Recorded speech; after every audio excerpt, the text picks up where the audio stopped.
just asked them, can we take our masks off? Yeah. Yeah. Are we all ready? You're on the air.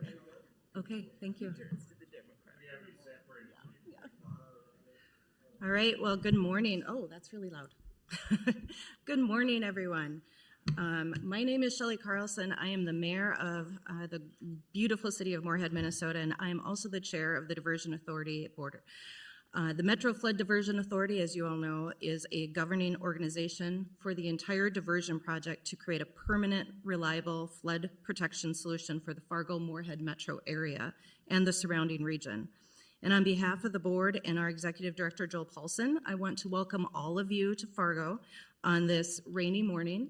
It's too bad we don't have sun, but we really needed the rain, but not enough that we're going to have a flood this year, so that's good. So the diversion must already be working, right? So I just want to thank our distinguished guests for joining all of us on the board, Senator Hoeven, Senator Klobuchar, Governor Burgum, Colonel Jansen.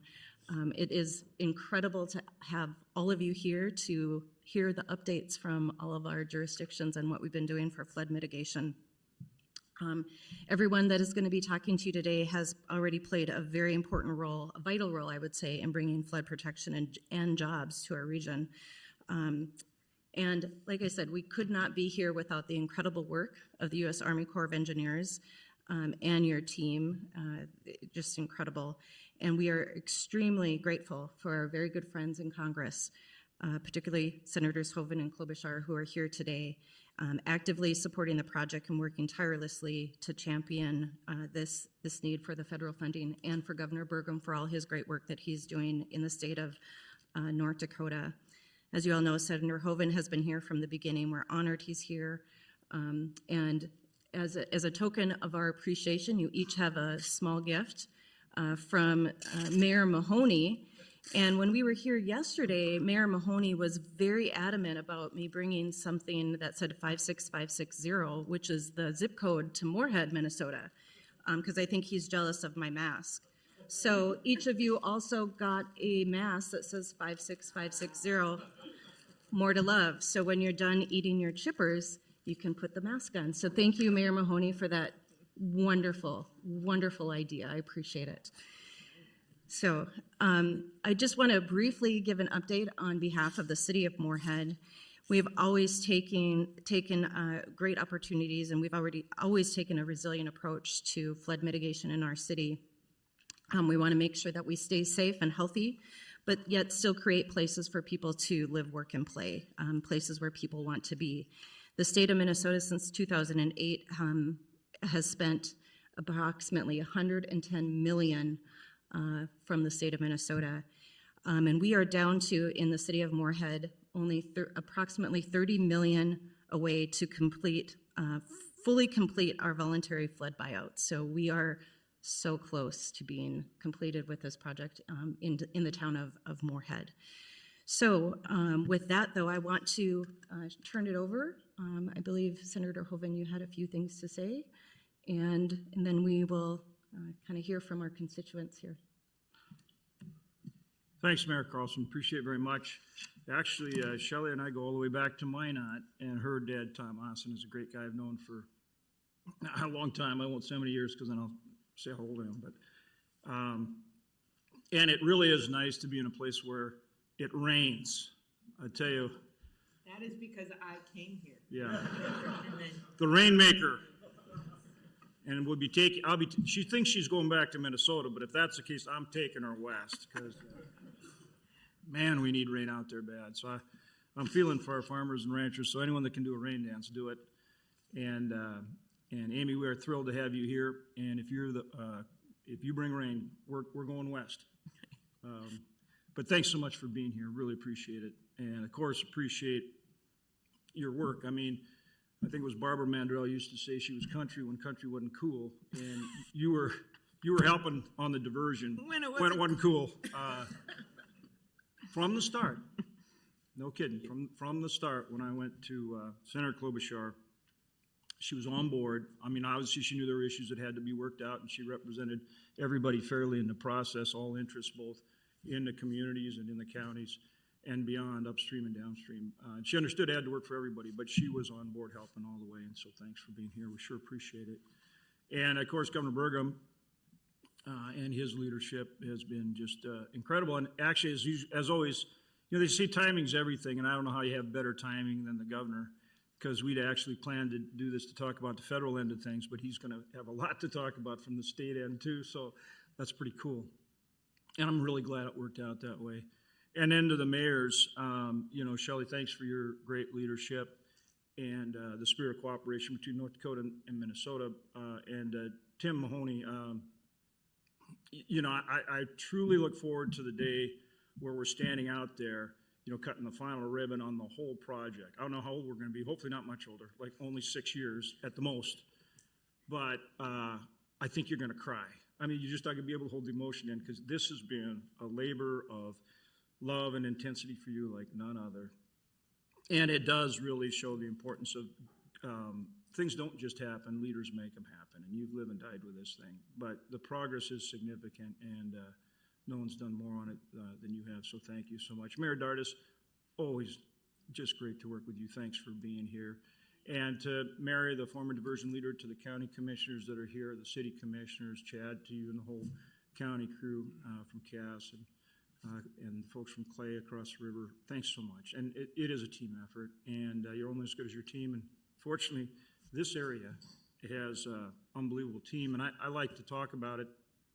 Wherever I am, I get a little static sometimes on the floor of the Senate and other places, which Amy will contest to, that I tend to brag up our area. I brag up North Dakota a lot, but I also brag up this Fargo, Moorhead, West Fargo Metro as one of the most dynamic small metropolitan communities in the nation. And it's true in so many ways. And this project is really a bellwether or a prototype for the nation as a public-private partnership. It is truly, truly leading the way. And at almost $3 billion, that's a fairly significant prototype project. But I think this will become the model for the country. I really do. And of course, so timely as we talk about infrastructure now. And I see a guy back there who doesn't look much older than the last time I saw him, but has worked awfully hard on this as well, and that's Mayor Bruce Furness. Mayor Bruce, yeah, I know you thought with that mask. Yep, absolutely. Thanks to you and so many, Flacco, the legislators have played such a big part, and the governor's probably going to talk a little bit about the state end today, and well, he should, because it's very significant, and I think it fits really well with what we're doing here today. We want to announce a major award here today. I don't know if I can let the cat out of the bag yet, or if I'm supposed to. I think as far as who's getting it, we'll do that right afterwards. But we are going to announce a major $67 million bid to move forward with the I-29 road raise, and we'll see who the contractor is afterwards, just so there's a little bit of suspense. But we're also going to talk about the next steps, and so we'll talk a little bit about the federal end, and Governor Burgum's got great stuff on the state end. I think we're really getting good momentum, and we'll talk a little bit about the private portion of it. We've got Colonel Jansen here, and we appreciate the Corps very much, and we appreciate General Spellman, the commander of the Corps. We've gotten to know him pretty well, even before he took over as the top guy. But he's been in our corner, and it's been important. And let me just give you an example of that. Today's award, this $67 million that we're awarding today, we actually got in FY20. But we couldn't go forward with the award because it's to raise about 4 miles of I-29 interstate, and so that, obviously so it doesn't flood. And the Corps said, well, we can't go forward with that because we've got this really great, innovative way that we're going to do this. We're going to take the dirt out of the Red River Valley control structure where we have to excavate, and then we're going to use that as fill for the road raise, which is a twofer. It's a 2-for-1. Because not only are we starting to dig the hole, so we're already starting to get the construction done on the control structure, we've got this fill now, so we don't have to go find and buy fill, because we can take the fill over and we can use it to raise 4 miles of I-29. Pretty good thinking, right? That's the kind of thinking you want your engineers to do. It saves money, saves time, saves cost. That's all the things that you want.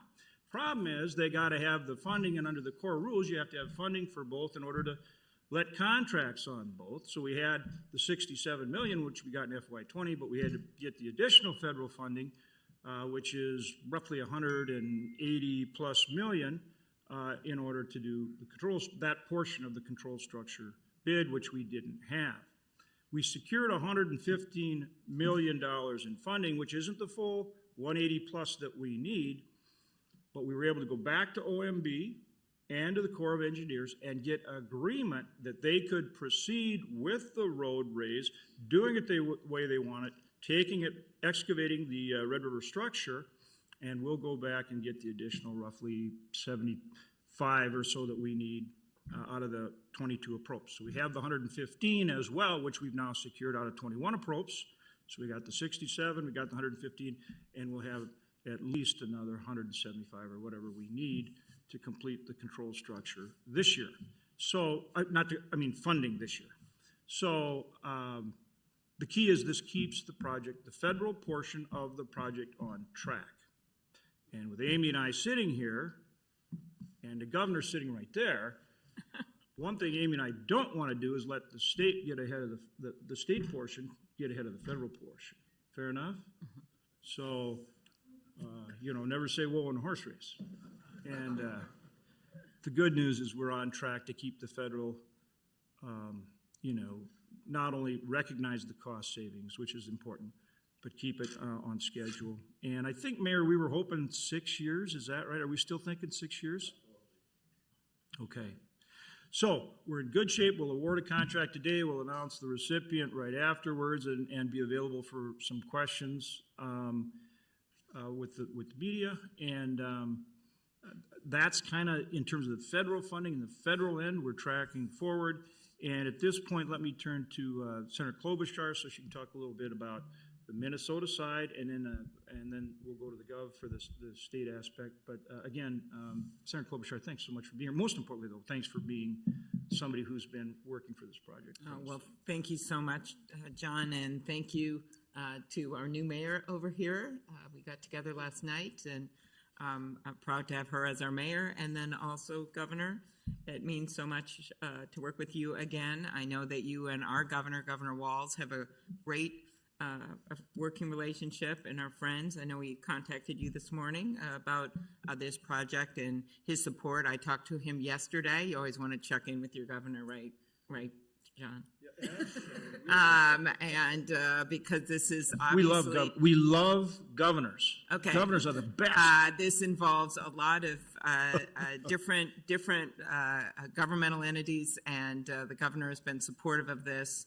And he enjoys working with your governor. And I also want to thank the mayor and everyone else that is here.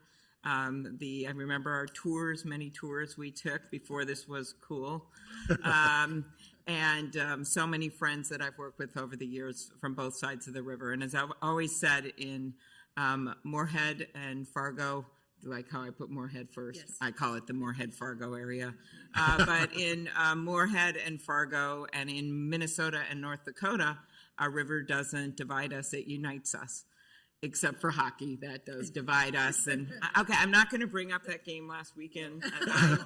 I did stay up till 1 a.m. watching it, Duluth. Yes. Okay, I just want to put that on the record, not because in this moment of goodwill, I thought I would just sort of get that out of the way. But in any case, this is a moment of goodwill because we all know how important this project is. I've had people say to me in the past, well, this more affects North Dakota, which is one of the reasons that North Dakota's been pushing it, but I believe it affects our whole region if something really bad happened. And we've had really bad things happen. I'll never forget being here for that last major flood and meeting a guy in the volunteer center. And I said, oh, thank you. And he said, well, I have nowhere else to go. And I said, why not? He said, well, I lost my house. And so I decided I'd just come here and volunteer because what else am I going to do? And I got to help other people. And that really stuck in my mind about how this is an area that has been through a lot, and we have gotten through it, and we're going to do it again. And one of the ways we do that is preparing for the future, and that's what this project is all about. So I'm excited to hear this announcement and about this plan to finally do something about this elevation.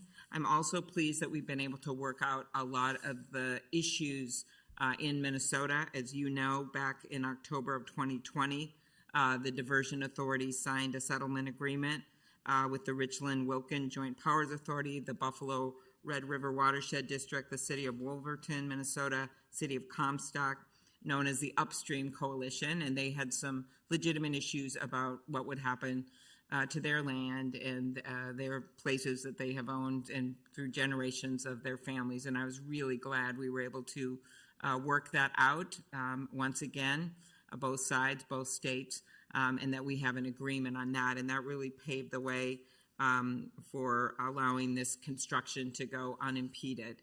And so that was a major thing we've been working on for a long, long time on the Minnesota side. And then, of course, with the governor's support, that is very positive. And I would let our governor speak for himself. I'm sure he'll be up here sometime in the next few months, but that's going to be really important as well.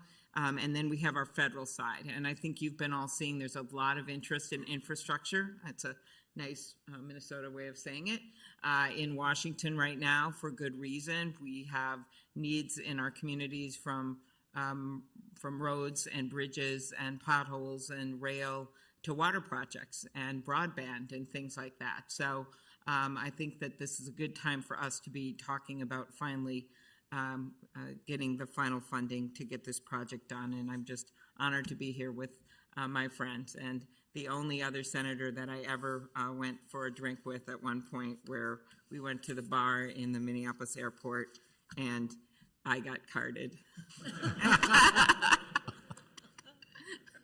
True story. That's a He true did story. not. I did not get carded. She actually did. It wasn't that long ago. Yeah, exactly. But anyway, John and I have worked together on so many bills and projects and a lot of ag issues and things that are of interest to both of our states. And in this time of a lot of divide, those friendships are even more important. So thanks, John. Absolutely. Absolutely. Again, thanks, Senator Klobuchar. Governor Burgum, thanks for coming over. We know you've been kind of busy of late, but it looks like the session's going well. And based on your news today, I think it's going real well. Great. Thank you. Thank you, Senator Hoeven and Senator Klobuchar. It's a great to have you both here, champions for this project, but it's also this time in our nation. It's great to see the two of you working together. I think that's inspiring for all of us right now when there's so little of that happening. It's fantastic you're both here. So thank you for your collaboration and collegiality. I want to say again, I'm full of gratitude this morning for a lot of people in this room. When I look around the room and I think about all the people that have been working on this thing, not decades, some of you, to try to get to where we are today. And I just say it's another exciting milestone moving forward. This has been a project that's been required perseverance.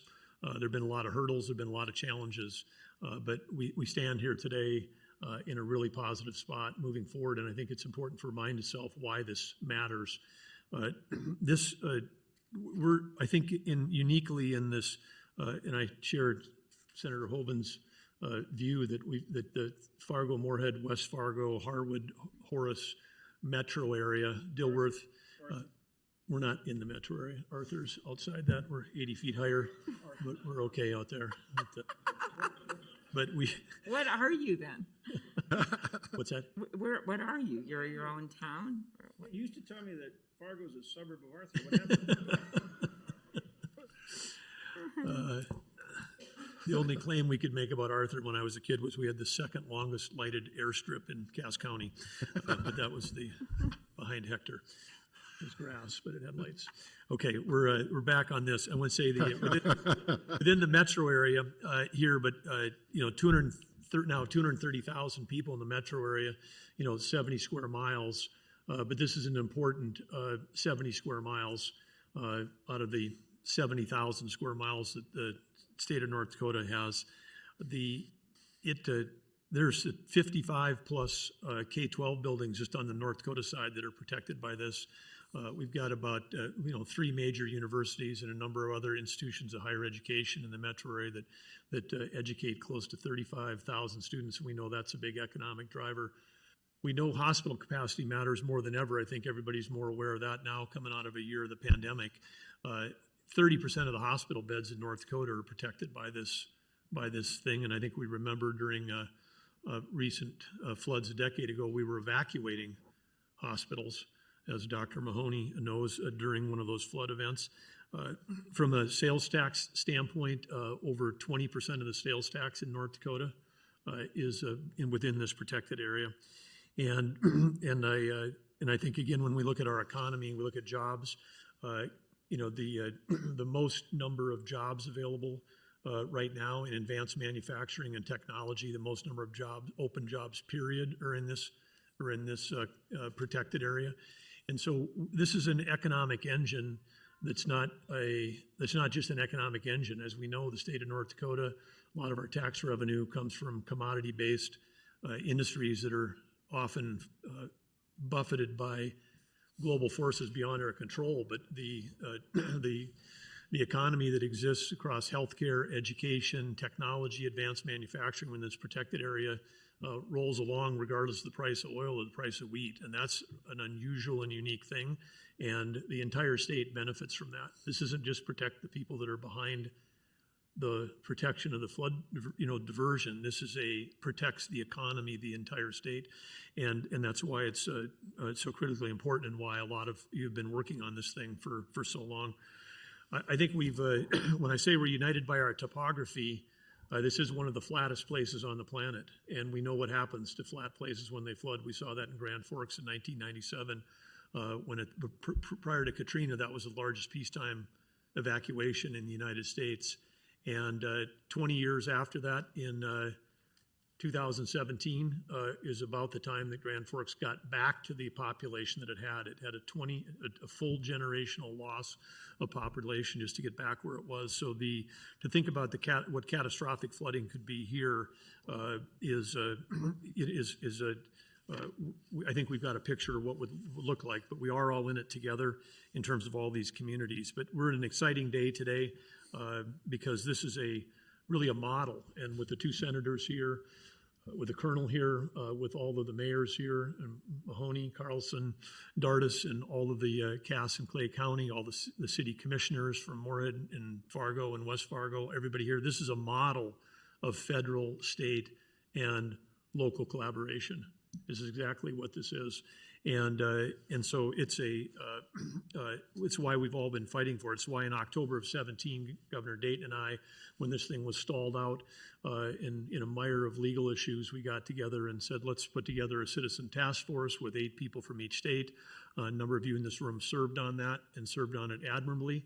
And we were able to come out of that with what was creatively called Plan B, Plan B has made its way through, has been permitted, it's moving forward, and now, like Governor Dayton before him, who was an incredible partner, Governor Walz, who, as Senator Klobuchar mentioned, we exchanging comms yesterday and today, and he's indicated again his full support. I mean, he sees this the same way I do. We're neighbors and we're partners. He understands that the communities on either side of this river are one metro area, economically intertwined, and it's important that we stand shoulder to shoulder as governors in support of this. But another key partner here has been the state of North Dakota. Locally, people have stepped up big with sales tax commitments and other things, but the state of North Dakota has stepped up largely. And of course, the exciting news many of you probably heard, but yesterday. Minnesota has a bonding bill every year. It's always in the news up here about the bonding bill. I don't think that was there ever a bonding bill when in the 10 years you were the greatest governor in the history of North Dakota. I think we were paying cash for everything. And we bonded Highway 2 okay. Just before the whole worked up. Yeah, one in there. So anyway, so that was the precedent we're riding on. But we are with the opportunity with these historically low interest rates. I want to congratulate our legislature, our leaders. Rich Wardner and Chet Pollard from the Senate and House respectively, but also some great folks that are champions of water, Senator Ron Sorbog from the Fargo metro area, Jim Schmidt, and the whole Water Topics Committee. They understand this is a important project. They also understand this is a point in time when we've got low interest rates, historically low interest rates, And they also understand that speed matters, both in terms of protection, but also if we can have an assured form of funding for the Diversion Authority as we head into the private-public partnership, that can help lower cost and get us to that ribbon cutting sooner. And so some really bold action there. Yesterday, the Senate passed a $680 million bonding bill. That's a record for the state of North Dakota. $435.5 million of that 680 is for the Fargo-Moorhead, West Fargo diversion. And so again, I want to offer my full congratulations. I don't comment about legislation before it reaches my desk as a rule, but I'm going to make the first exception to that rule that I made. When this bill gets to my desk, I'm signing it.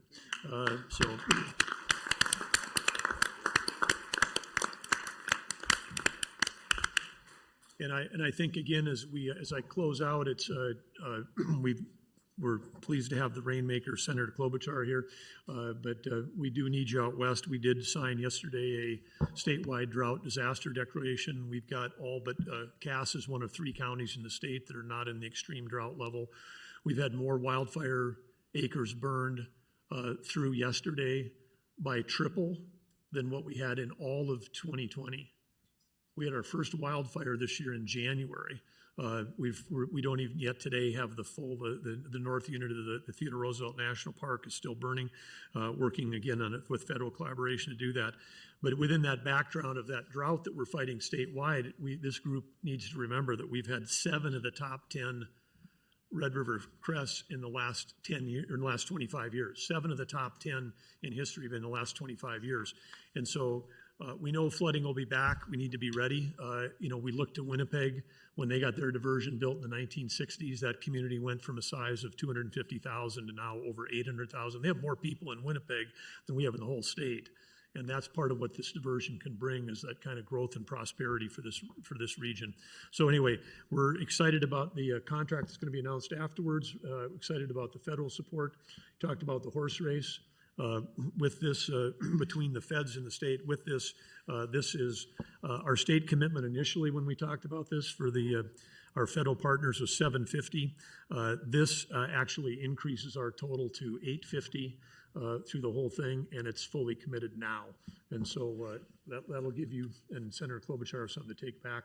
I want to know that Excellent. Because I've suggested And before, I've suggested before that the Fed should fund programs in order of priority based on who's got the local and state funding lined up, kind of like a reverse Dutch auction. And we have the full funding for the locals. We've got the full funding from the state, and if we want to have infrastructure dollars make a difference, they should go to places that have the strongest local and state support. That would be a smart way to spend federal dollars. So with that, I want to again say gratitude to everybody in this room. Everybody in this room has been a part of this. I look around, all of you need to share your work led to the success that came through, including yesterday in that bonding bill from the legislature. So thank you all, and great to be with you today. Well, that's great work, and thanks to you for your strong leadership. Thanks to all the legislators. Any legislators are here, but to all our legislators for getting on board. That's important for the whole state. Obviously very important for this project. And you're right, again, that's why at the outset I referenced this is the model. The local people have stepped up with their share. The state stepped up with the state share. Federal, we have the federal commitment in place at $750, and we've funded over $300 million of it already, and of course we'll continue to do that. So that is the model. I think you're right on, but thank you so much for being here and for your great leadership. Thank you, Governor. Absolutely. Thank you. Fantastic. Well, Mayor Mahoney, I wasn't sure, but I thought you might have a couple words. Thank you, Senator. So we'd love to hear it. Always great to see you. Well, welcome to Fargo. And Senator Hoeven, I want to thank you, especially when we started this journey. We asked for 50 million, you got me 5. And you said, Tim, I'll do a little better next time. 115 million this year, and you continue to climb in that number. And the challenge is on now with the governor is who can get us over the finish line.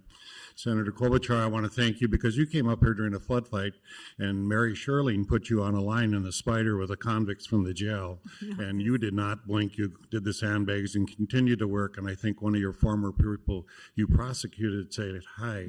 Okay, well, let's remember that moment. We'll have to get her to tell the orange jumpsuit story. Yes. And Governor Burgum, you very much have been a partner in this, and you put us over the line to get that task force to work together, and we finally got the upstream taken care of, and you've been our champion on this to get this and go this far as it's gone. So we're very appreciative of that. And Colonel Johnson, your teams are doing great. You're on budget, on time, maybe a little bit ahead of budget, and we're very pleased with the work the Corps has been doing. Now, Bernie Dardis is next to me, so I have to say a few things just about Fargo, obviously. But many of you have heard me talk about Fargo's successes with skyrocketing building permits, population growth, revitalization of the downtown. It's the crown jewel of the region. Amazon coming into town, and the tremendous opportunities we have along the riverfront to make that another place that we can improve upon. In fact, in the city of Fargo, we only have 5 properties left to buy to finish our in-town flood protection.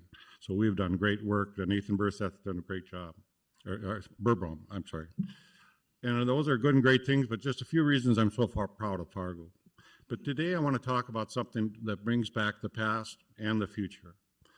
I will never forget the meeting with former Mayor Denny Wallaker, and I had a discussion with the federal officials who were advocating the evacuation of Fargo during the flood of 2009. Governor at the time, Hoven was there as well, and we were talking about what to do. And we had an infamous line that is still in the lores of the history of this project was evacuation is not an option.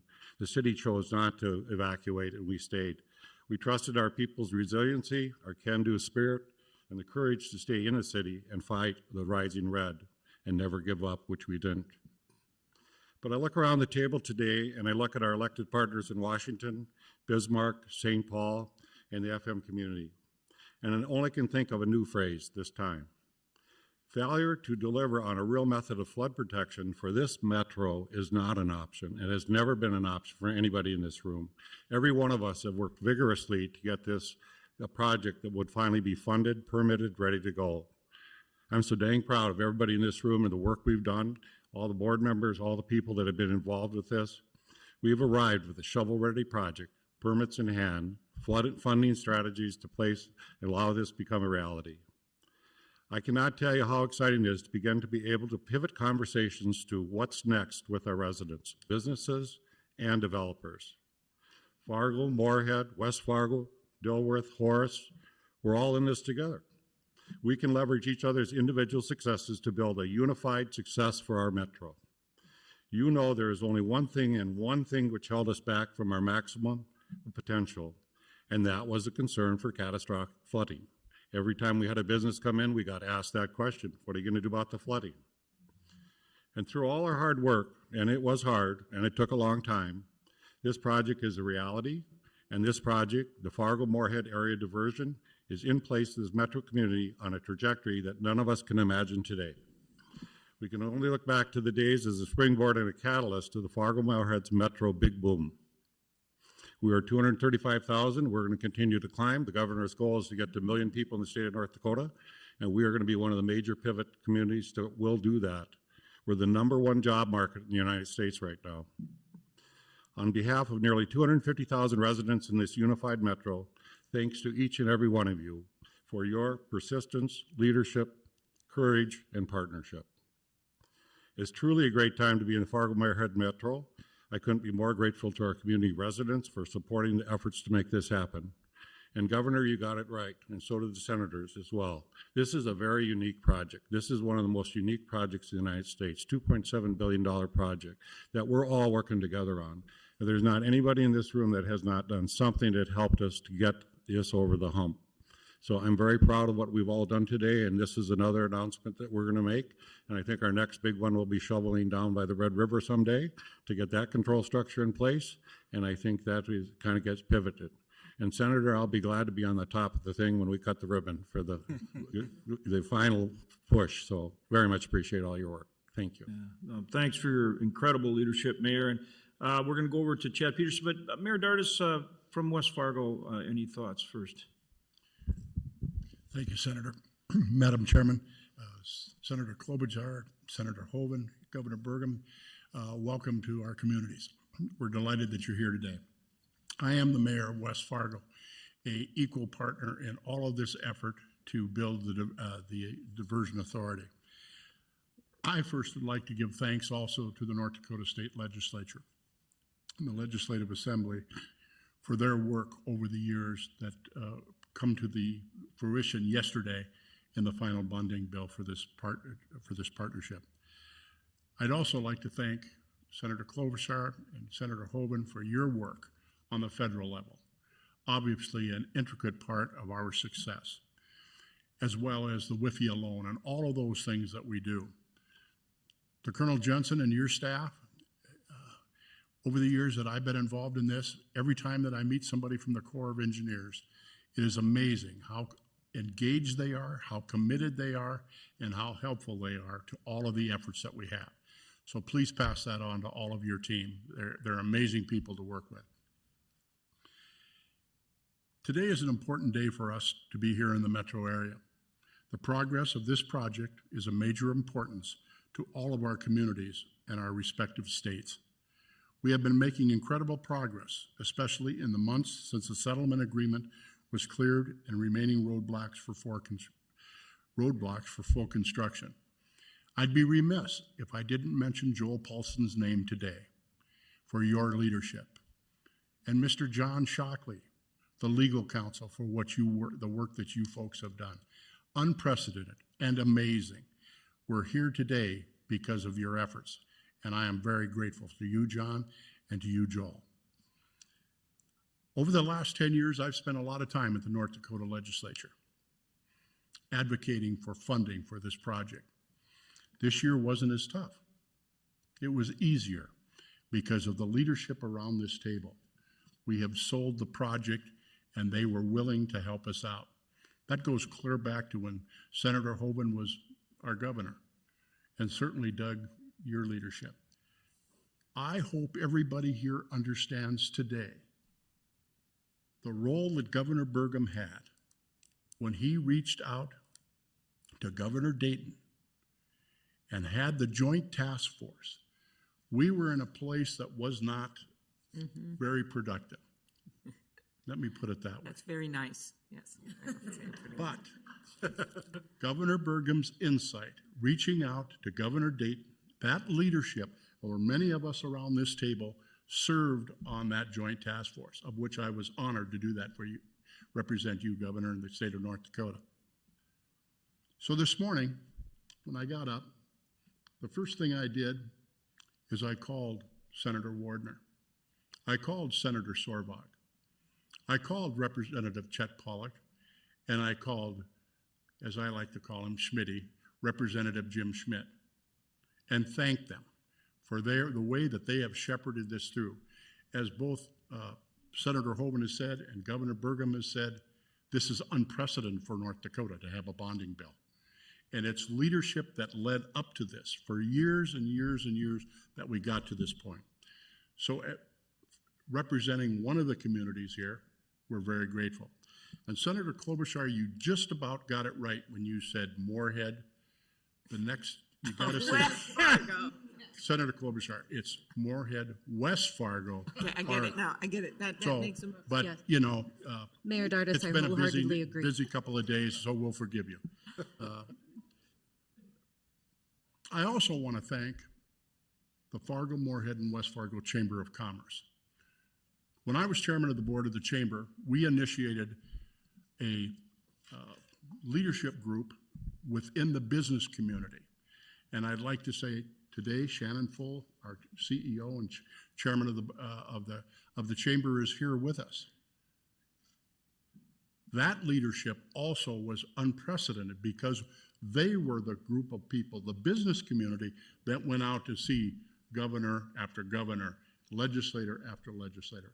So on behalf, again, of our joint communities, we thank the chamber for their efforts because, again, they were an integral part in the success of convincing the North Dakota legislature for the type of funding. It's an honor to serve with the men and women that are on this board.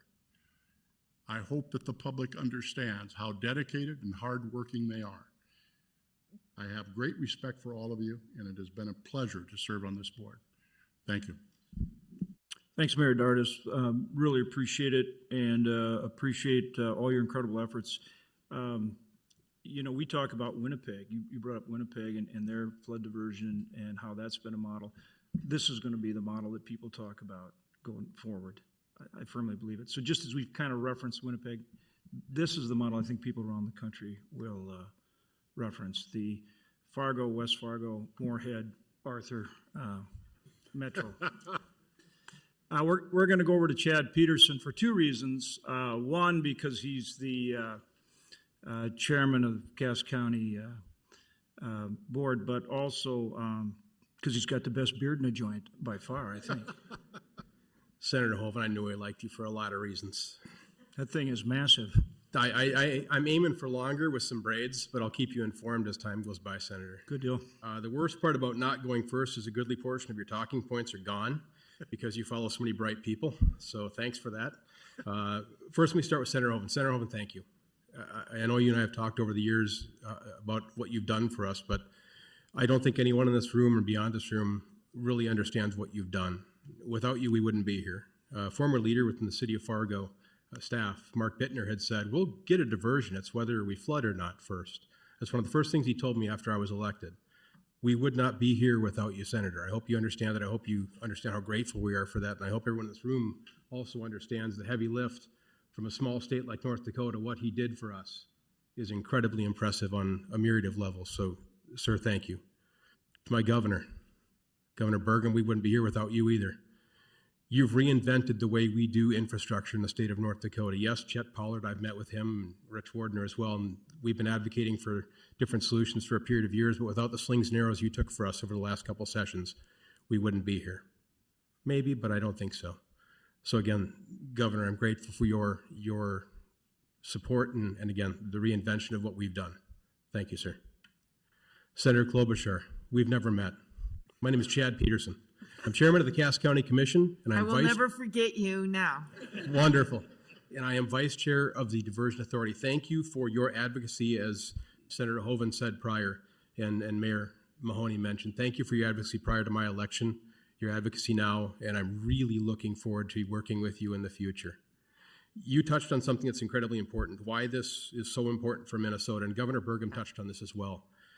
Roughly 2,000 people, a little over 2,000 people come here from Becker County, that's Detroit Lakes, to work.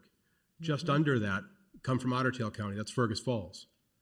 I was just there yesterday. So If you we talked compile about this. all the people that come to this area to work, you're going to find a number just under 30,000. These numbers are dated, so it's actually probably more than 30,000 right now. This is bigger than Fargo, it's bigger than Moorhead, even bigger than West Fargo, believe it or not. We are a regional hub. We always have been, we always will be. The synergy that's been built over the years through great leadership and great business owners, private, public, it's done. We're going to grow. Between 3,000 and 5,000 people are going to come to the Fargo, Moorhead, West Fargo, Dilworth area into perpetuity. Without this protection, their businesses will not be safe. Their jobs are at risk. The Assistant Director of FEMA, Mr. Smith, I believe was his name, came and addressed us some time ago, this is probably 6 years ago, and said that should we lose our region, 30% of the jobs will be gone into perpetuity. More initially, but into perpetuity, 30%. And that would affect our friends in Becker County and Otter Tail. You take 600 people out of Becker and 600 people out of Otter Tail, no one's commuting here to work $7 an hour jobs. These are plumbers, electricians, doctors, lawyers, business owners. High-paying jobs that will no longer exist in those communities. Everything from their restaurateuring to their home values will be impacted immediately. So, Senator Klobuchar, glad to meet you. Glad you understand the bigger picture. And again, I'm grateful for your support in the past. And my senator and my governor and everyone in this room know if there's anything I can do for you to make your job easier, I always exit with this. Please call, text, email. I am available at your beck and call. I know my team is as well. So again, anything we can do, please let us know. And better yet, maybe even just be so bold. I'm a pretty blunt guy. So maybe just tell us what So you am need. I, so that's good. Yeah, so you need to be here Thursday at 3 o'clock. That'd be Okay, awesome. We'd be grateful for that. And again, thank you. Thank you. And Just to thank you let, for capturing that whole idea that we rise and fall together. yes, ma'am. As just as the waters do, our areas do. And that is why I got so involved in this with John from the beginning. So, Exactly right. And with that, I think there's a number of us that want to speak. So gratitude, Mr. Burgum, I'm going to take your line. I always have. Whether you know it or not, I use gratitude because of you. Gratitude to everyone here. Gratitude to everyone that's helped us. And again, anything we can do, let us know, Senator. Thank you. Thanks, Chad. Much appreciated, and thanks for your strong support all the way through. And of course, the county's been an incredible partner in this endeavor. So thanks to you and all the commissioners for that leadership. And so let's go to Dave Ebinger with the Clay County Commission. Our friends on the other side of the river. Who I got to work with in his former role as a police chief, so it's good to see you here. It's good seeing you, Senator. And thank you, Senator Hoeven. Boy, talking points. This is a tough 6 acts to follow. I will keep it brief, but I want to express my gratitude as well. I'm the newest guy on the team here. This is my first term as a commissioner and my first rodeo with the Diversion Authority. But I'm very familiar with why we need it. I'll echo what's already been observed a couple times. I met Senator Klobuchar when I first came here as police chief from down south. I know I've got a Minnesota accent, but I'm originally from Arkansas. And she came and responded here in 2009 when we had the 500-year flood. Now, I grew up in a city with a large river, the Arkansas River, going through the middle of it, and I'd seen floods. And I laughed when they told me that the Red River flooded. I didn't laugh when it happened. In a 40-year career as a police officer, that was probably one of the most fearful times I've had in that career. And I learned a couple of things. First of all, we are one community. If Fargo floods, Moorhead's unemployed. If the waters don't get to us, our hospitals are on this side of the river. Everybody has friends. A lot of people have family. A lot of North Dakota students go to college at MSUM and Concordia, and a lot of Minnesota kids come over here to NDSU. And Lord, we got Bison fans on both sides of the river. This is one community, and we work together, we support each other, and we look out for each other. It's been an honor, 12 years working here, to work with my counterparts on both sides of the river. I think that one of the things Minnesota's got to own is we presented some of the obstacles to completing this. But as been pointed out, and certainly with our governor's leadership, Governor Dayton and Governor Burgum, that was worked through. And those litigations and the problems are behind us. And now it's time to get into the hard work of construction. And being the new guy, I'm ready to jump in and do my part with both boots, because I've seen, and as everybody's heard this morning, the leadership that's present here.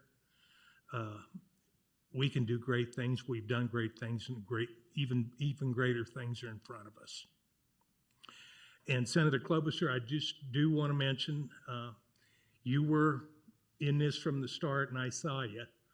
In 2009, I got to drive you around a little bit, and Mike Redlinger, who works for Fargo now, got to drive you around a little bit. And you had our back then, and it was good to have that kind of leadership come in and support us. And it's great to see you here, still having our back when we're getting into the good part of this, where we're going to bring permanent flood protection to this region, and we're going to thrive. So thank you. Thank you, Dave. All right, let's turn to the Colonel. And Colonel, you may want to talk about, of course, you can't let the cat out of the bag yet as far as the announcement, but why don't you talk about the project a little bit and just steps forward. And again, we appreciate you, not just for this work, but for your service to our country. Thanks very much, Senator. It's an honor to be here and to share a project update with everybody.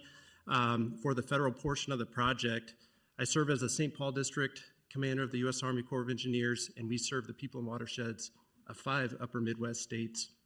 But in many ways, we are staffed, organized, and we function in a way that ensures the success of this particular project. And I really appreciate your comments, Mayor. I really represent the members of our project delivery team. They're so talented, and not only do they bring their expertise and their professionalism to this, but it's really their heart and their soul too. They are in this for the people of this region. And so we're proud to be part of comprehensive flood risk reduction to the region. We know what's at stake, and we know what stands to gain for the nation in delivering this project. And I'd just like to amplify a couple of the thanks as well to the local, state, and federal elected officials for your vision and your leadership, and for our congressional delegation in particular, your advocacy at the levels that you spoke about, Senator Hoeven, and what that takes behind the scenes while you have so many other national priorities that you're involved with. And so your presence here is a big, big deal. And I thank you, and especially for the appropriations that you spoke about earlier. The Corps can never do anything successfully by ourselves. We'd be foolish to try to do that. And in this particular project, it's a team of teams. And I think about all the variety of teams that are involved, and I think it starts with the community, the taxpayers, the rural community, the agricultural community. It's not lost on us what the personal sacrifice involved is to deliver this project. It's not without impacts to the environment, to people's traditional way of life, and we've made it a far, far way. Also, our Corps of Engineers vertical team are always lending a hand, both Major General Diana Holland, our Mississippi Valley Division Commander, and then, as you mentioned, the Chief of Engineers, Lieutenant General Scott Spellman. Our state agencies are absolutely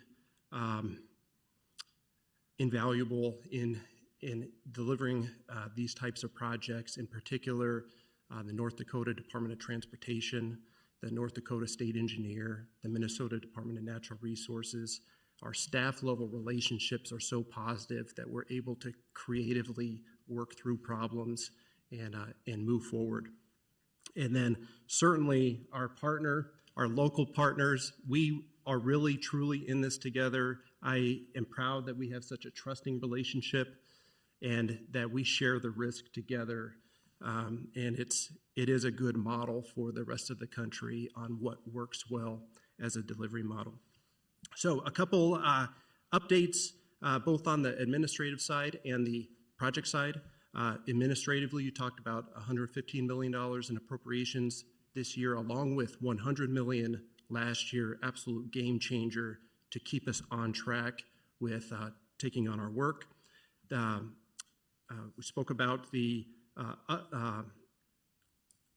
upstream coalition settlement. That paved the way for Minnesota DNR to reissue a very critical permit, and that paved the way for the dismissal of all the federal litigation within the last couple of weeks. Big, big deal. So project update-wise, so General Spellman has given the commanders of 43 Corps of Engineer districts very specific instructions. Our mission is to finish quality projects on time and to budget. And so that's what we intend to do right here. The federal portion of this project in macro terms includes about a 20-mile embankment. The purpose of that embankment is to stage floodwaters upstream so that they can be released in a controlled way. Part of that embankment includes 3 control structures: the Diversion Inlet structure, the Wild Rice River structure, and the Red River control structure. And then the project also involves raising just over a 4-mile portion of Interstate 29 out of the 500-year floodplain. So that's about 4 or 5 feet along that reach, in addition to some key environmental mitigation projects. So at the Diversion Inlet structure and the Wild Rice River structure, construction's in full swing. Both of those are about 50% complete, and we are on budget and on schedule on both of those, and a lot of activity going on at those sites even today. Our design efforts underway for the 6 sub-portions of the southern embankment, and as a matter of fact, we awarded a contract last week for Southern Embankment Reach Number 1 for about $2.2 million to Tunheim Construction, which is a local company as well.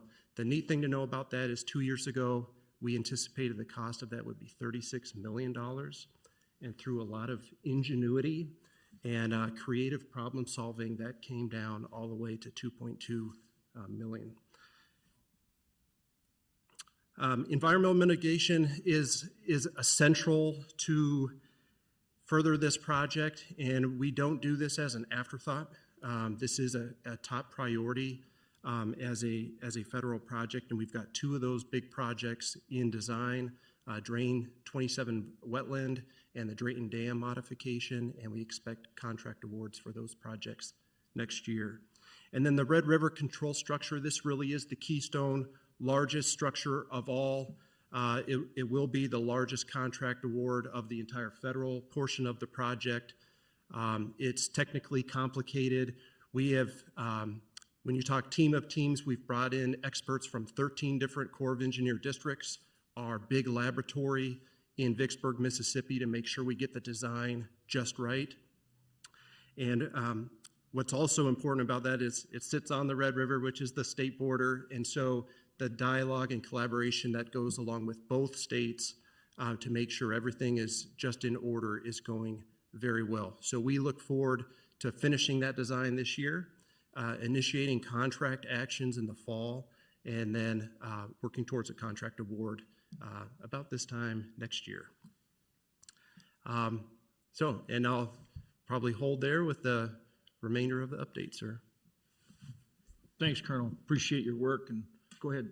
No, I think good job. Yeah. No, exciting, and appreciate how hard you're working to keep things on track. And thanks for your creativity.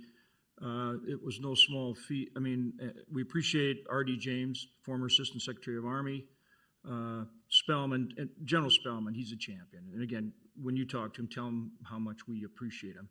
But going to bat with OMB to get approval to do these things contemporaneously, both in terms of the excavation for the Red River structure and using that fill. We know that that was important to you, and it took a little work to get it, but it wouldn't happen without your advocacy and certainly General Spellman, so we appreciate it very much. Thank you. Well, Joel, point guy, tip of the spear.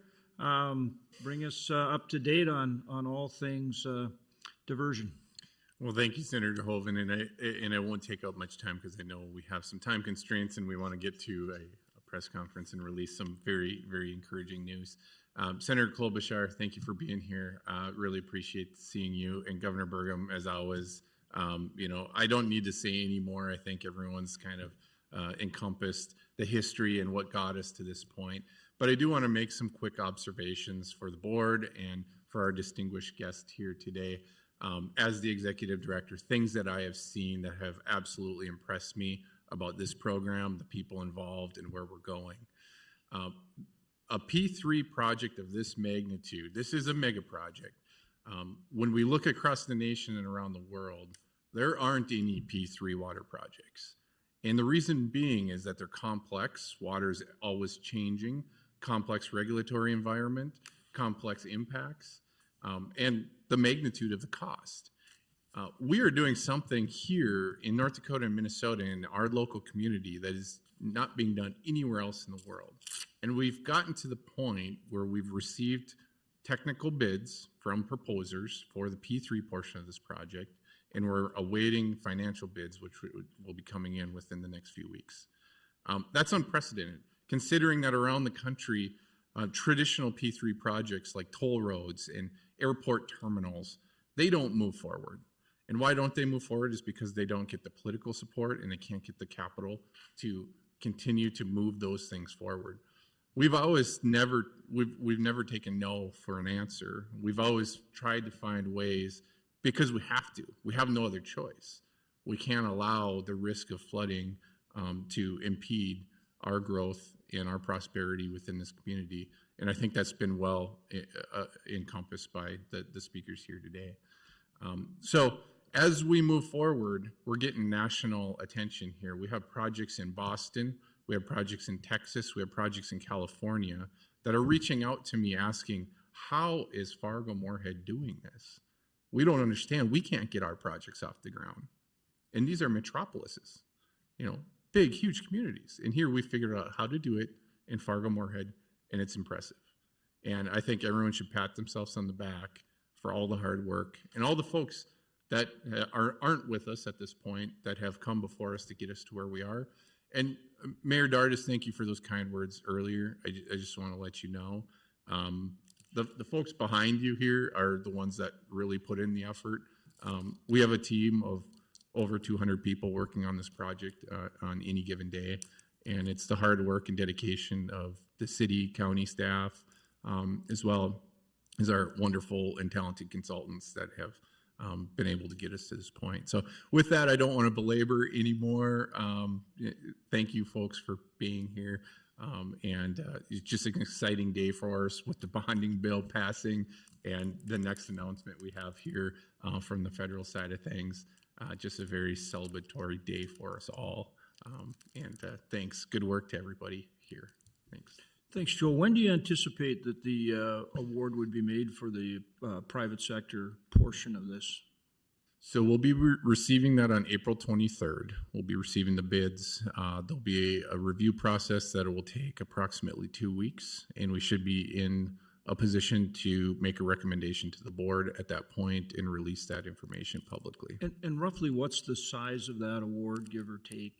Anywhere between $1 billion to $1.2 billion in one single contract. And you have some pretty exciting partnerships that are putting in bids on it. Yeah, absolutely. Large conglomerations of engineers, architects, financiers, contractors. Once again, really demonstrating the national scope of this project. Absolutely. And the thing I really like about this P3 approach, which the Corps has embraced 100%, and the innovation that brings, is it allows the federal government to eat away at the backlog of flood control projects much quicker, because we're talking about a 70% local share instead of a 60 or 70% state or federal share. So you're flipping that funding on its head, and it's just going to allow the federal government to get these important projects across the nation, projects that are reaching out to us asking, how are you doing this?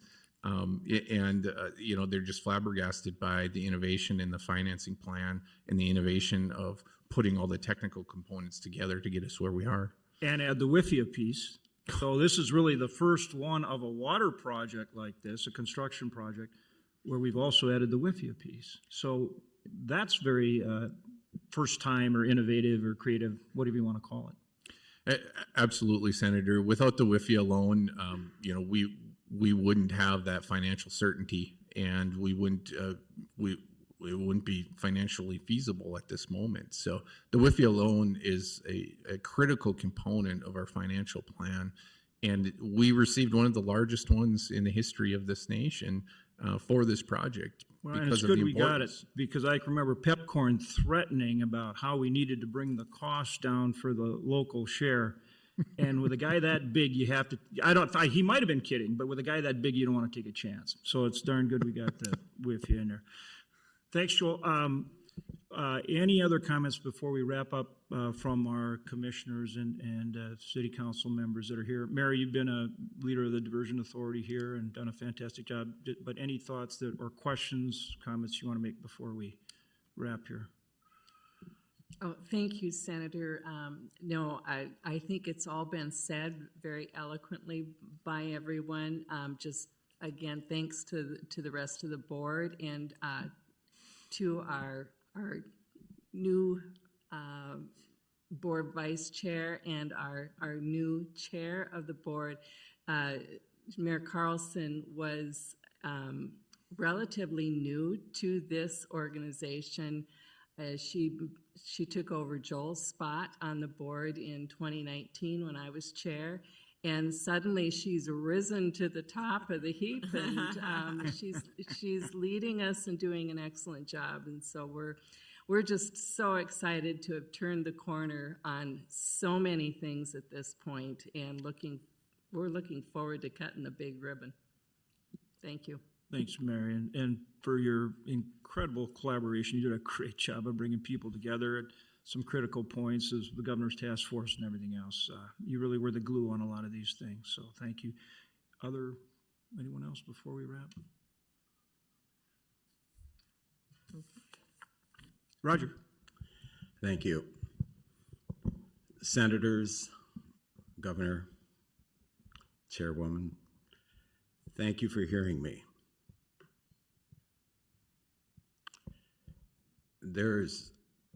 there's one group that needs to have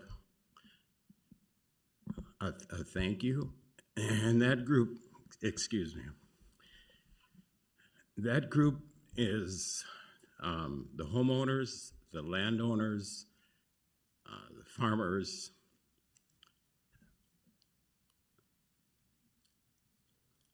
That group that we've asked to sacrifice to put this project on the land. And it's important to understand that they did make a sacrifice. They have been paid for that sacrifice, but still, we appreciate that. And we would be remiss not to thank them. Thank you.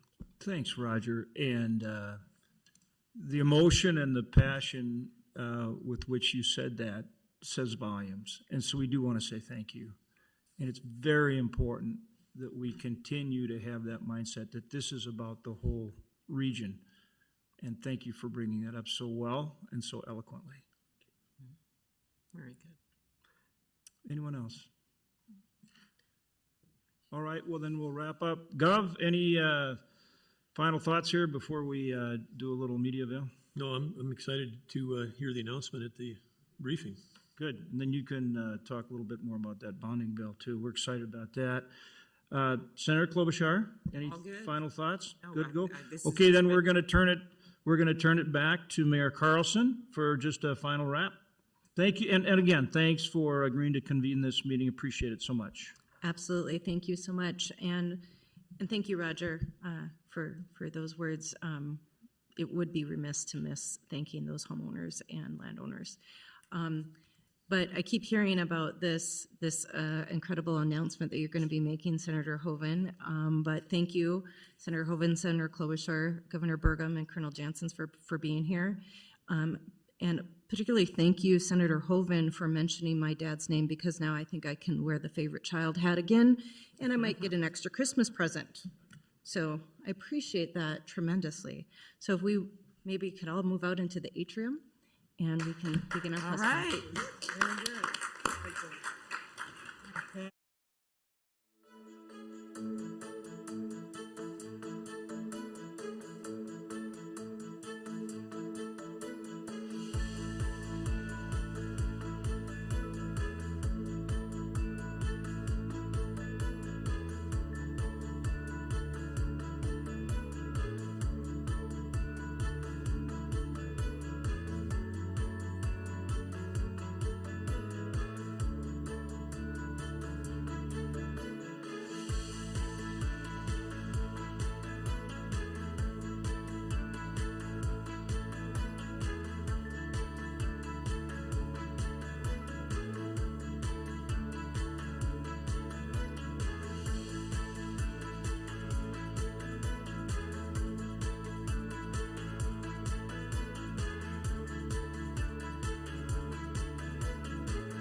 As you know, we just had a meeting with the Diversion Authority and talked about the really incredible progress that's being made on what is an absolute model for the country in terms of doing major construction project where you've got a federal, a state, and local component all working together in what's called a P3.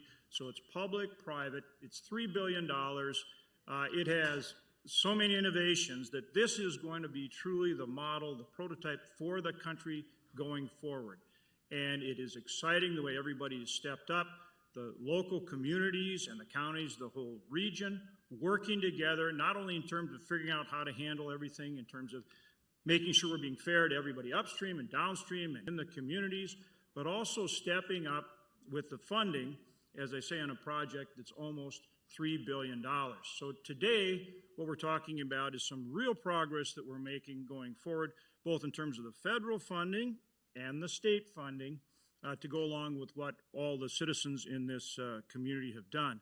And before I make an announcement on the bid award today, I do want to mention that WIFIA component that we talk about, the loan guarantee portion, is really important as well for the locals, because the way that the communities and the counties, the region has stepped up with that funding, that WIFIA loan guarantee from the federal government will help bring your costs down. And that's something very important for property tax payers to understand, that that really helps with that local share. And certainly Governor Burgum and Senator Klobuchar and myself worked very hard to get that. It is the first time this kind of project has ever gotten that loan guarantee program. And so that's very important.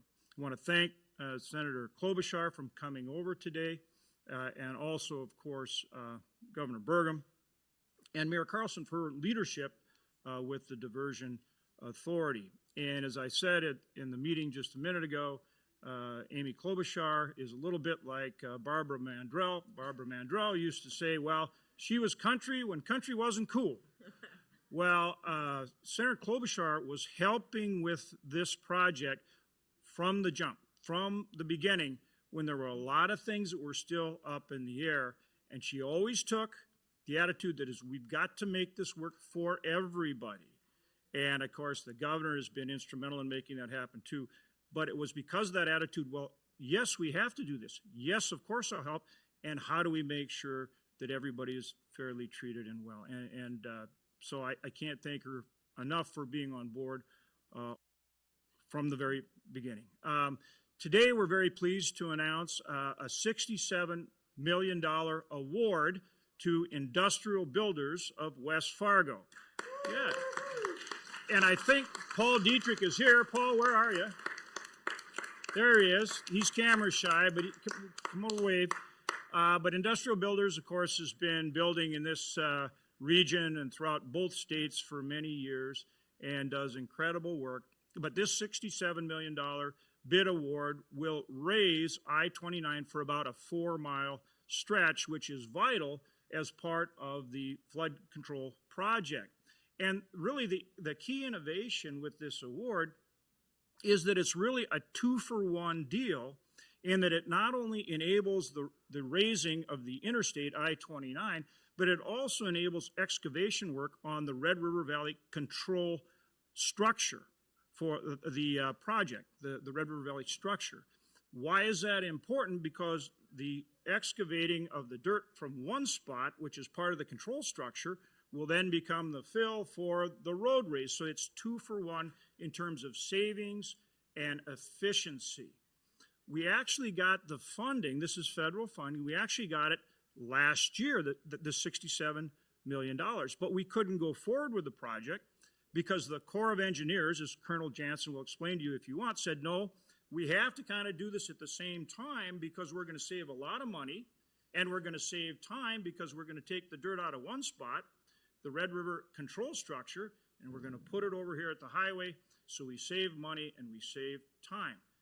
So we had to secure another $115 million and work with OMB and the Corps so they would say, yes, you can go ahead and do that and actually start with what's going to be the control structure, excavation, and do the roadways. Get the roadways going right now. We'll secure additional money. We've already gotten $115 million for the control structure, and we'll get about another 75 million this year. The Fargo, West Fargo, Moorhead, and as Governor Burgum likes to say, Arthur expanded metro region. You know, this truly is leading the way forward for this country and how we're going to do these types of public infrastructure projects. So again, thanks to all. And with that, I want to thank Senator Klobuchar for coming over. She's come over for floods, so she's seen the need for it. She's been here, and we've gone around and helped sandbag. But thanks for all your work, and thanks for being there right from the start. Thank you. Well, thank you so much. Thank you, Senator Hoven. I love to wear my Moorhead zip code here. Thank you, Mayor, for your good work, and also Mayor Mahoney. And I'm also proud that our mayor here is heading up this group. Governor, thank you for your leadership and your collaboration with actually both our governors. I think we all know Governor Dayton had some qualms about this. That's a nice Minnesota way of saying it. Early on, and I'm actually going to see him this weekend. He recently got married, and I'm going to bring him the chippers. I will do that. And then we moved and the food of our people. Right, but you were the food of your people. That's what I'll tell him. And you were able to put together that group and work out a lot of the issues. We then turned to Governor Walz, who both you and I have spoken to recently. I talked to him yesterday. He is very, very supportive of this project, which we know and the mayor of Moorhead knows is going to be critical. Our side of this, we were so pleased we were able to work out the very important concerns of some of our rural communities and got a settlement which paved the way, as our friends from the Army Corps have explained today, paved the way to really moving forward this. And the way I looked at this from the beginning, when Senator Hoven, way back when he was governor, and I was a brand new senator, and I came out here and saw the devastation of the floods, is just as the waters fall and rise, our two communities fall and rise together. You can't simply say, well, Fargo and West Fargo, we're over here in Minnesota, so we'll see what happens to them, when you have tens of thousands of people going back and forth, living and working in these communities. We are one region, and that is why I've been so supportive of this project. We're excited about the announcement today, about the work that the governor has done with the legislature in North Dakota, about the work we've done federally and the work we are to do going forward with the Army Corps budget for the 22 budget year, and that the work we'll do with this new administration. So we're excited that we see momentum, that in the drought in much of your state, I have brought rain, thank you. But we also know that these extreme weather events that we're seeing, flooding and then droughts and flooding and droughts, are predicted to continue. And that's why this makes this project so important, and we can't wait, and we thank everyone for their urgency. Thank you. Thanks, Senator Klobuchar. Again, appreciate it so much. I did not bring up the hockey game. Oh, and it's good you did not. No, it's good you not. Next year. Again, thanks, Amy. Appreciate it so much. Now, this next guy knows that timing is everything, and his timing is really good. The federal share of the project, so we have authorized $750 million for the project. We've secured already more than 300. As we talked about, we'll get more again this year, plus we've secured the WIFIA loan, which I talked about. All those important part of the federal share and the federal contribution.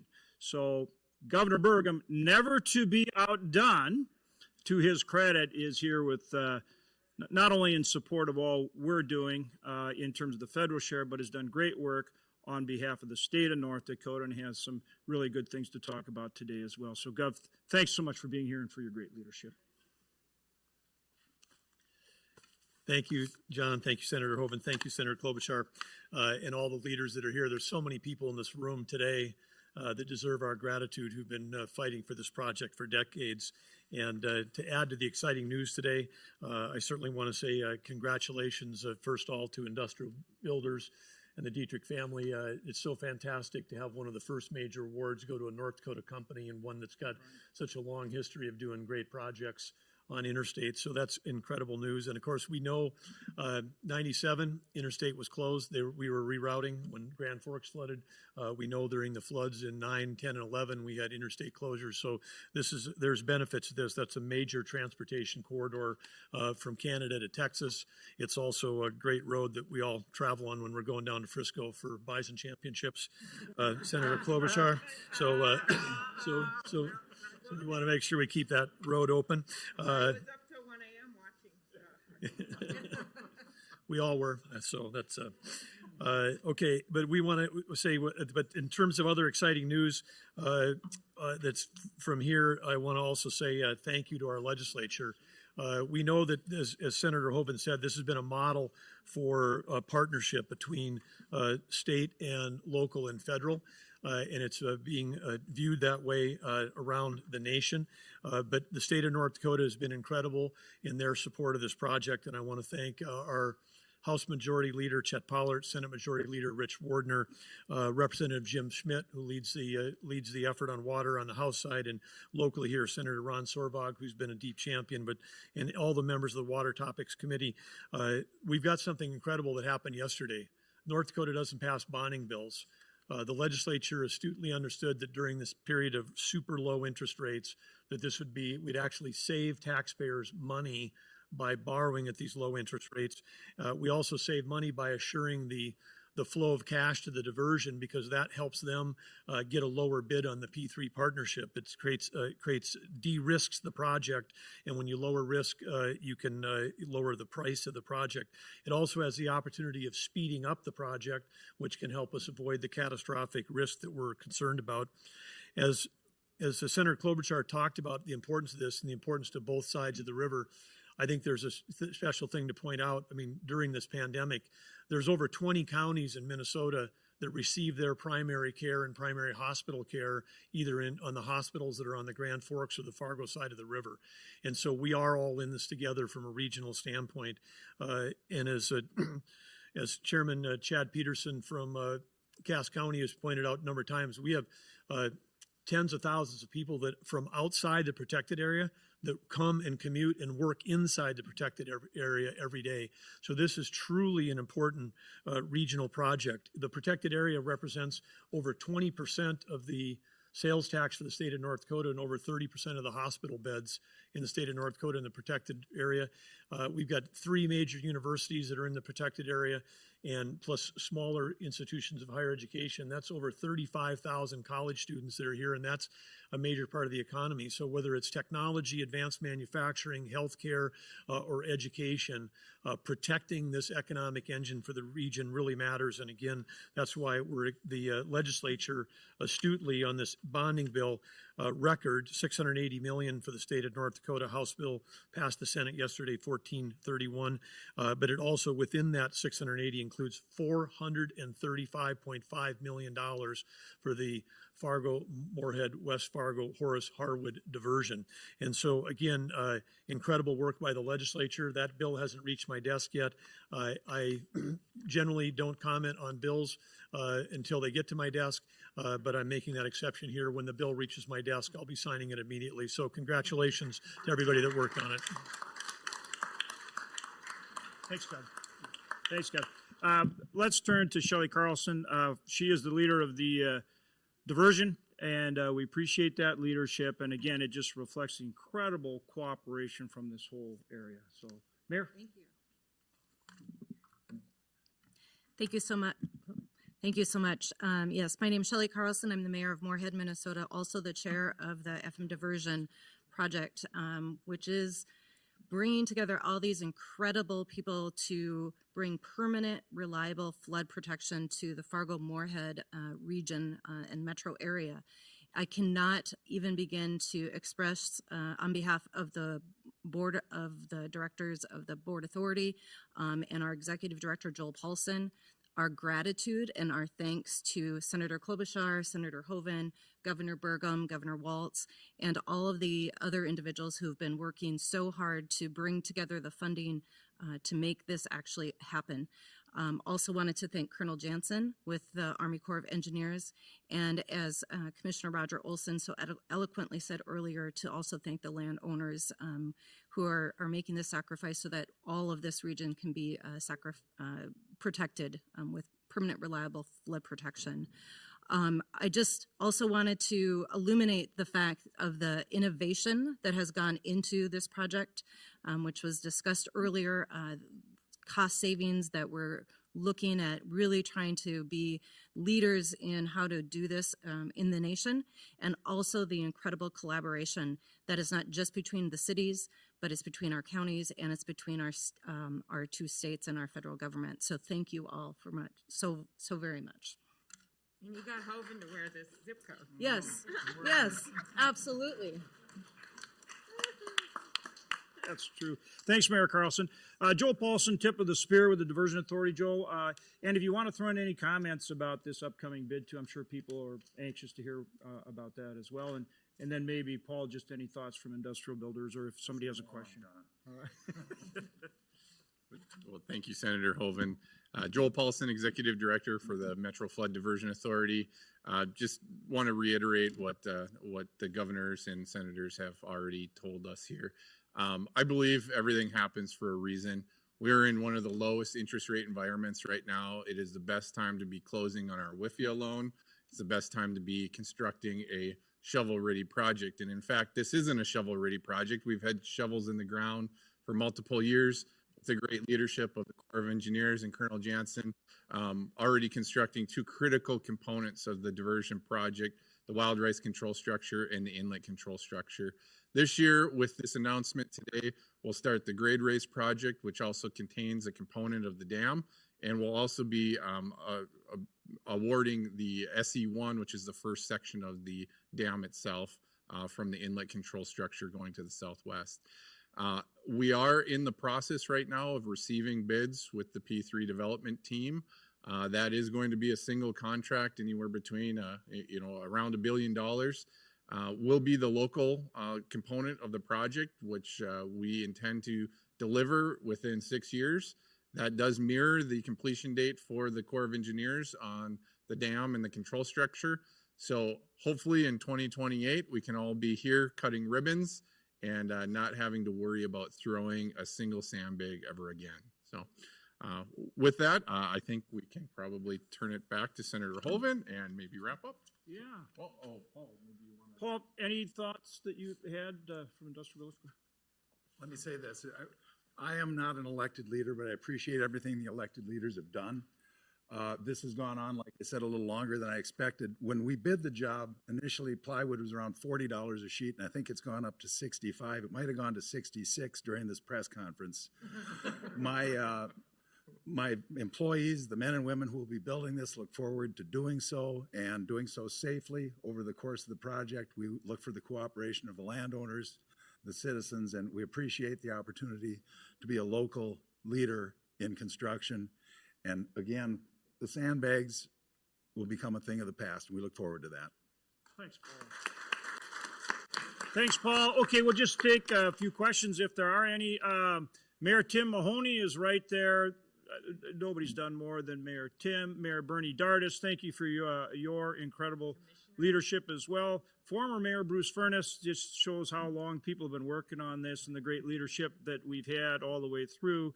To Chad Peterson, Dave Ebinger, the leaders of the county commissions. Roger Olson said it very well. For everyone in the upstream and the downstream areas, everyone who is affected by this, for coming together, for working together.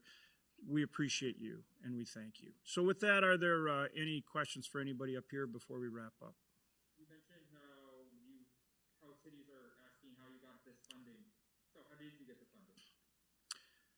Wow, that's a long answer, but that I guess that's what we're trying to show here, is that this is a model project because it's innovative in so many ways, but fundamentally, it's because it's the best example in the country right now of people working together.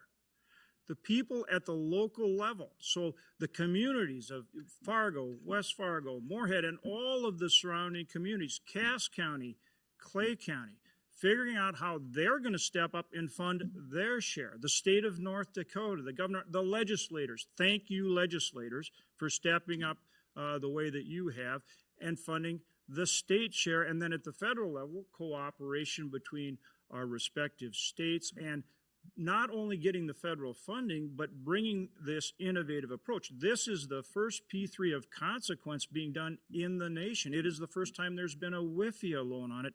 And that's why this is the model, because we're doing something nobody else has ever done in all of these partnerships. But the key is so many people working together. And that's what you saw with this discussion today. That's the real key. Anything else? Other?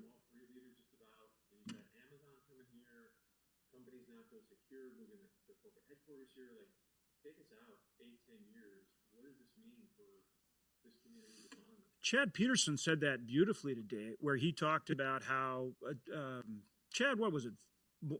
Somewhere between 5,000 and 10,000 people a year coming in here. And he said, people and businesses are going to continue to come here into perpetuity because we're creating an environment where they can come and thrive. Go ahead, I'll turn it. Go ahead, Chris. Okay. Well, I think one of the reasons that we've been able to get this funding and to move ahead is we have a case to make. We have a case for the calamity that will occur and almost occurred. We were so close to losing these two towns if we were to see another flood. And so we have the facts on our side. Secondly, as Senator Hoven pointed out, this is a cross-state effort. A lot of times when you have hard projects like this, you have to work out a lot of things with communities. You've got governors on both sides. You've got partisan differences, right? We're in different political parties. I don't know if you guys noticed.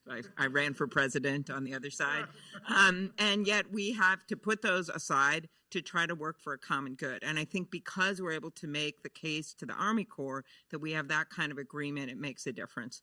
And then just the last thing I'll say from the Minnesota side, I thought the governor's words were really moving when you think about during the pandemic that you've had tens of thousands of people come here to get their health care, and then you have others who have loved ones in Minnesota, and it's really made people realize we can't mess around with the petty politics, that lives are on the line, and that's the same for this project. Chris, on your question about what it can mean for investment, capital decisions are generally based on some combination of assessment of risk and judgment, and whether that's a homeowner trying to decide, should I finish my basement, or whether it's one of the world's largest corporations saying, should I invest hundreds of millions of dollars building new facilities in a community. And we really de-risk this community by taking away the one catastrophic thing that could completely disrupt operations or cause a loss. For the homeowners, there's been estimates that there could be tens of millions of dollars annually saved in homeowners no longer having to buy flood insurance. And if people today say, well, I don't have flood insurance now, it doesn't matter to me, we know that the FEMA flood maps are going up, and they keep going up. And as more and more homes get into the 100-year floodplain, that number just goes higher and higher. And being able to have tens of millions of dollars back in people's pockets, it's like eliminating a tax for them to no longer have flood insurance. Those are the kind of things where then people say, hey, I'm going to Menards, I'm going to Fleet Farm, I'm going to remodel my basement. And it's the kind of thing that people say, hey, this is a community that's safe to invest in. And I think the best example we have, because they have the same topography, it's the same river, which is Winnipeg. If you look at Winnipeg's growth curve that took them to a metro area that's more people than the whole state of North Dakota, that growth did not start to happen until after they got their diversion put in the 1960s. And before that, they were in the same, flood risk cycle that scared away investment, scared away people, scared away businesses. So I think that there's a real era of prosperity coming for this area in this region, this metro area, because this, again, in North Dakota, this will be the largest protected area of any flood project ever accomplished in the state. Over 70 square miles today, over 230,000 people. We are always talking to companies about trying to get to North Dakota. As are we. Yeah, yeah. And we're always doing it. And as any of the mayors know, anybody involved in economic development, if you're having a serious discussion about somebody making a company move to here, you can't have the flooding comes up. Flooding comes up and the experience comes up, and even the ones that are already here sometimes have maybe withheld expansion. And I think when I take a look at the success of, say, a company like Diversion, which is leading the way on the whole vaccine thing and their potential to really build out a whole biosciences industry based in Fargo, that again, de-risking it with the diversion helps all of that capital investment. I have to go because I'm going to turn into a pumpkin if I don't go back to my state. And I have some other commitments there. Thanks again for being here. And we'll wrap up. If you have questions, just grab whomever. Thanks for coming out. Appreciate it.